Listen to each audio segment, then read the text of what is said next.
Middle east में Israel और फिलिस्तीन के बीच एक बार फिर वॉर जैसे हालात पैदा हो गए हैं। गाजा पट्टी में टेररिस्ट ऑर्गेनाइजेशन हमास ने इजराइल पर हमला बोला है। फिलिस्तीन के एक्सट्रीमिस्ट ऑर्गेनाइजेशन हमास ने इजराइल पर 5000 से भी ज्यादा रॉकेट दागे हैं। इजराइल और हमास के बीच शुरू हुए वॉर में दोनों साइड के 1100 से ज्यादा लोग मारे गए हैं। बीते शनिवार को इजराइल ने भी वॉर की अनाउंसमेंट की है। तो दोस्तों, आज के इस वीडियो में हम इजराइल फिलिस्तीन वॉर के बारे में डिस्कस करने वाले हैं, तो वीडियो को आखिरी तक जरूर देखिएगा। इस वॉर को समझने के लिए पहले इजराइल की हिस्ट्री के बारे में थोड़ा जानते हैं। वर्ल्ड वॉर 2 के बाद यूनाइटेड नेशंस एग्जिस्टेंस में आया। दूसरी ओर जीविश और अरब के लोगों के बीच कॉन्फ्लिक्ट काफी ज्यादा बढ़ गई। ब्रिटेन ने इस प्रॉब्लम को यूनाइटेड नेशंस में भेज दिया। इस इशू पर यूएन में वोटिंग हुई और नतीजा ये निकला कि जहां जीविश लोग ज्यादा हैं उन्हें इजराइल दिया जाएगा, वहीं जिस जगह पर अरेबियन ज्यादा हैं उन्हें फिलिस्तीन दिया जाएगा। तीसरा था यरूशलेम। यहाँ आधी आबादी जीविश थी और आधी मुस्लिम। इसे लेकर यूएन ने अपने फैसले में कहा कि इस एरिया पर इंटरनेशनल कंट्रोल लागू होगा। यूएन के फैसले के बाद 14 मई 1948 को इजराइल का फॉर्मेशन हुआ। यूएन के फैसले के फौरन बाद इजराइल के पड़ोसी देश इजिप्ट, सीरिया, इराक और जॉर्डन ने उस पर हमला बोल दिया। इस वॉर में इजराइल ने अपना बचाव करते हुए इन चारों देशों को हरा दिया। इस लड़ाई के बाद जॉर्डन के पास फिलिस्तीन के पूरे वेस्ट बैंक का कंट्रोल आ गया। वहीं गाजा पट्टी पर इजिप्ट का, जो जगह फिलिस्तीन की बची थी, उस पर इजराइल ने कब्जा कर लिया। वॉर में इजराइल ने फिलिस्तीन के 50% हिस्सों पर कब्जा कर लिया था। इस वॉर की वजह से लगभग 7 लाख अरब फिलिस्तीन को बतौर रिफ्यूजीज अपना देश छोड़ना पड़ा था। अरब इजराइल वॉर के बाद इजिप्ट, सीरिया और जॉर्डन ने 1967 में फिर से इजराइल पर हमला करने का प्लान बनाया। उनके इस हमले के पहले ही इजराइल ने इन तीनों देशों पर हमला बोल दिया। इस वॉर में इजराइल ने सीरिया से गोलन हाइट, इजिप्ट से गाजा पट्टी और सिनाई पेनिसुला और जॉर्डन से वेस्ट बैंक छीन लिया। बाद में कुछ इंटरनेशनल समझौतों के कारण इजराइल को सिनाई पेनिसुला इजिप्ट को वापस करनी पड़ी। दूसरी तरफ इजराइल के पास पूरा फिलिस्तीन कब्जे में था। इस वॉर को 6 डे वॉर के नाम से जाना जाता है। इसके बाद फिलिस्तीनियों ने वेस्ट बैंक पर बढ़ रहे इजरायली मिलिटराइजेशन और रिप्रेसिव पॉलिसीज के खिलाफ बोलना शुरू कर दिया। यासिर अराफात ने एक ऑर्गेनाइजेशन की शुरुआत की जिसका नाम पैलेस्टाइन लिबरेशन ऑर्गेनाइजेशन PLO था। इस ऑर्गेनाइजेशन ने बमबारी करना, विदेशों में एस्टैब्लिश इजरायली एम्बेसी पर हमला करना जैसे काम किए। इस दौरान इजराइल के कई प्लेन हाईजैक किए गए। दोनों देशों के बीच बढ़ते टेंशन को देखते हुए उनके बीच शांति बनाने के लिए 1993 में ओस्लो एकॉर्ड समझौता हुआ। इसमें यह डिसीजन लिया गया कि पैलेस्टाइन इजराइल को एक इंटरनेशनल कंट्री के रूप में एक्सेप्ट करेगा।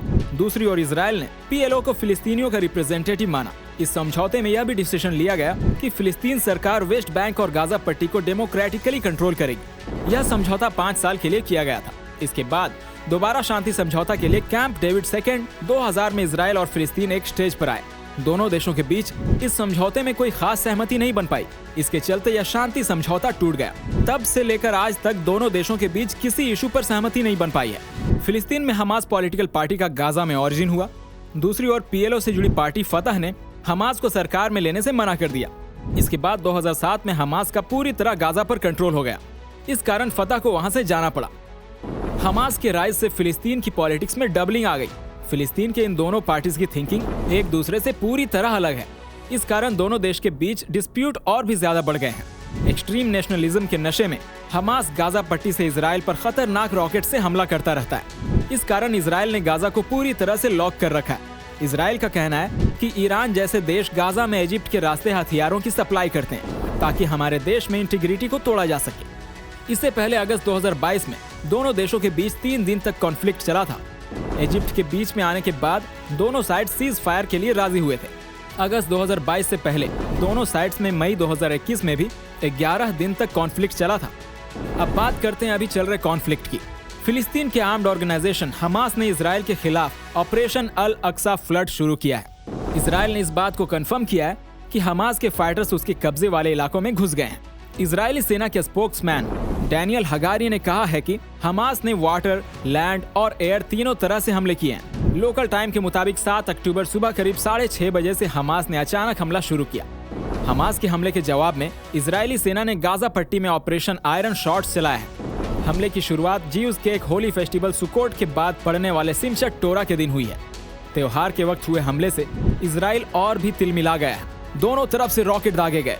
इजराइल बीते कुछ दिनों से गाजा पर लगातार हमले कर रहा था, लेकिन 8 अक्टूबर रविवार को दोनों ने सीज फायर के लिए अग्री किया। इससे पहले इजरायली सेना ने कहा था कि गाजा ऑपरेशन की तैयारी 1 हफ्ते तक चलेगी। वहीं कई गल्फ कंट्रीज ने भी खुलकर हमास के हमलों को सपोर्ट किया है। इसराइल को खत्म कर हमास नया फिलिस्तीन बनाना चाहता है।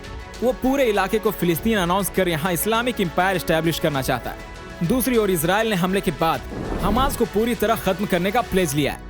Joint armed forces Israel defence forces के जवान रिटेलिएशन में लगे हैं। इसराइल और हमास के बीच छिड़े वॉर में केवल एक ही विनर होगा। एक्सपर्ट्स का ये मानना है कि ये ना तो इसराइल होगा और ना ही हमास। एक्सपर्ट्स के अकॉर्डिंग इसराइल पर अचानक हुए हमले में ईरान का हाथ हो सकता है। ईरान के नेताओं ने हमले पर इनकरेजमेंट और सपोर्ट दिखाया।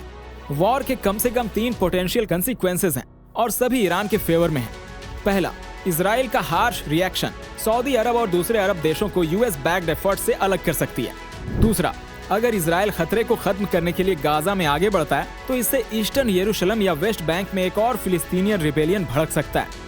तीसरा, इसराइल अपने ऑब्जेक्टिव्स को कम ताकत के साथ भी हासिल कर सकता है, जिससे टेंशन ज्यादा नहीं बढ़ेगी, पर इसके चांसेस कम हैं। तो दोस्तों, आपको इस वॉर के बारे में क्या कहना है कमेंट बॉक्स में लिखकर जरूर बताइएगा। अगर वीडियो अच्छी लगी हो तो इसे लाइक करें, शेयर करें और ऐसी ही जानकारी पाने के लिए हमारे चैनल को सब्सक्राइब भी करें। वीडियो देखने के लिए थैंक यू सो मच। मिलते हैं नेक्स्ट वीडियो में। Keep learning.